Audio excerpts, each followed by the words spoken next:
Puji Tuhan, selamat pagi Bapak Ibu Saudara-saudara yang dikasihi oleh Tuhan Yesus Kristus.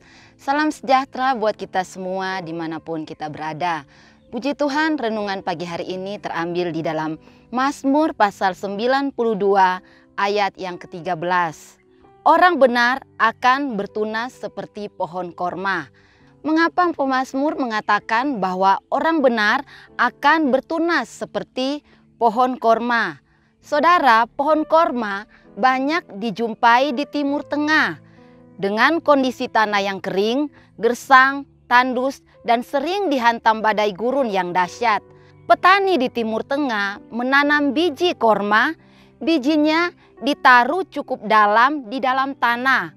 Lalu di atasnya ditaruh batu yang cukup besar untuk menekan biji korma supaya bijinya tidak terbang ketika diterpa oleh badai. Karena di padang gurun sering ada badai atau angin yang sangat kencang. Ketika biji korma ditekan dan tidak bisa bertumbuh ke atas, maka akarnya akan merambat ke bawah mencari air. Akar korma bisa menembus kemana-mana saat bertemu dengan air. Ketika akarnya sudah kuat, maka barulah pohon ini bertumbuh ke atas dan menggulingkan batu yang menekannya. Jadi, batu yang menekan biji korma ini tujuannya supaya ia berakar kuat ke bawah dan mencari air atau sumber air. Kekuatan pohon korma ada pada akarnya.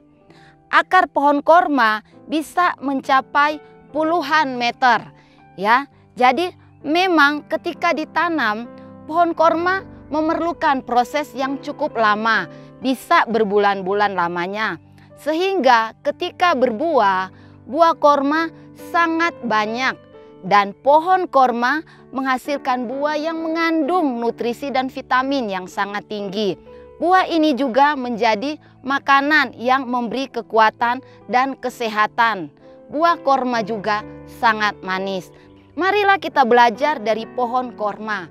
Ada kalanya Tuhan mengizinkan ada batu yang menekan kehidupan kita.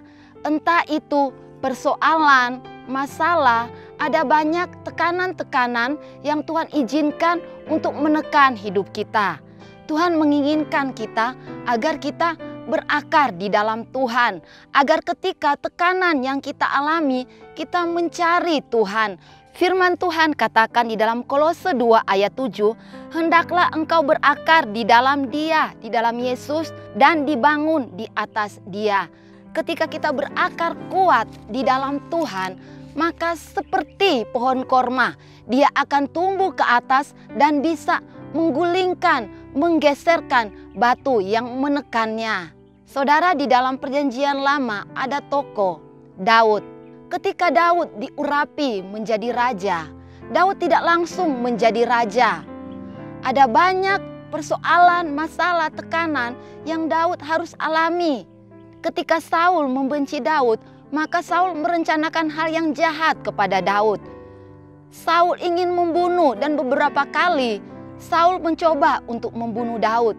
Tapi Tuhan begitu baik dalam kehidupan Daud sehingga Daud diluputkan dari rencana jahat Saul.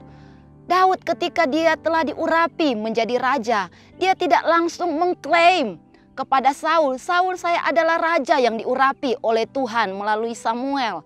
Tapi Daud mengikuti rencana Tuhan, mengikuti proses Tuhan.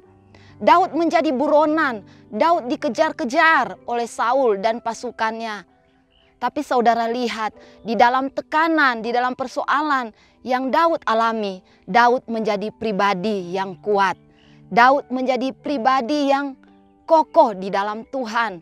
Sehingga ada kurang 15 tahun lebih ya saudara, dari Daud diurapi menjadi raja sehingga dia bisa menjadi raja yang seutuhnya. Itulah proses yang Daud alami. Saudara, begitu juga dengan kehidupan kita sebagai orang yang percaya kepada Tuhan. Ketika ada tekanan yang kita alami, mari kita lihat pohon korma. Ketika dia ditekan, justru dia akan merambatkan akar-akarnya sampai ke dalam untuk mencapai sumber air. Saudara, kalau kita melihat di dalam Yohanes 4 ayat 10, di situ dikatakan bahwa Yesus adalah air kehidupan. Minumlah air yang aku berikan, maka kamu tidak akan haus lagi. Jadi, mari ketika Yesus sudah memberikan kita air kehidupan, mari kita nikmati saja. Kita tinggal menikmati air yang Tuhan berikan buat kita. Sebab itu menjadi renungan pada pagi hari ini. Masalah, tekanan, pencobaan apapun yang kita alami, mari jadikan itu sebagai kekuatan kita untuk kita semakin mencari Tuhan, menguatkan iman kita, menguatkan kepercayaan kita kepada Tuhan. Karena kita tahu ketika kita menjumpai Yesus yang adalah sumber air kehidupan, maka kita akan kuat ketika kita menghadapi persoalan dan tekanan-tekanan hidup yang ada di dunia ini. Puji Tuhan, sebab itu tetap berharap, berakar di dalam Tuhan, dan tetap nikmati air kehidupan yang Tuhan Yesus sudah sediakan dan berikan buat kita. Puji Tuhan, mari kita berdoa. Terima kasih Tuhan Yesus, kami bersyukur karena Engkau sungguh baik dalam kehidupan kami. Ampuni kami Tuhan, ketika kami bersungut-sungut dengan persoalan, masalah dan tekanan yang Tuhan izinkan datang dalam kehidupan kami. Sekarang kami mengerti Tuhan, bahwa apapun yang Tuhan izinkan dalam kehidupan kami, itu untuk membuat kami kuat. Itu untuk membuat kami mencari Tuhan, bahwa Yesus, Engkau adalah sumber air kehidupan yang menguatkan akar-akar iman kami. Saat pagi hari ini Tuhan, kami berdoa, biarlah Tuhan selalu menguatkan kami. Tuhan menolong kami Tuhan, supaya kami menikmati air kehidupan yang Tuhan sudah sediakan buat kami. Tuhan, kuatkan mereka yang saat ini mengalami sakit, kuatkan mereka yang saat ini sedang lemah. Kuatkan dan hiburkan mereka yang saat ini sedang mengalami persoalan, masalah, dan kesesakan. Karena kami percaya Tuhan, di dalam Engkau kami akan memperoleh kekuatan dan kehidupan untuk kami bertahan di dalam dunia ini. Karena kami percaya Tuhan, Engkau sumber kekuatan kami, Engkau sumber penghiburan kami. Terima kasih Tuhan, kami bersyukur pagi hari ini dan kami akan jalani hari ini bersama dengan Engkau. Di dalam nama Tuhan Yesus Kristus kami berdoa dan mengucap syukur. Haleluya. Amin.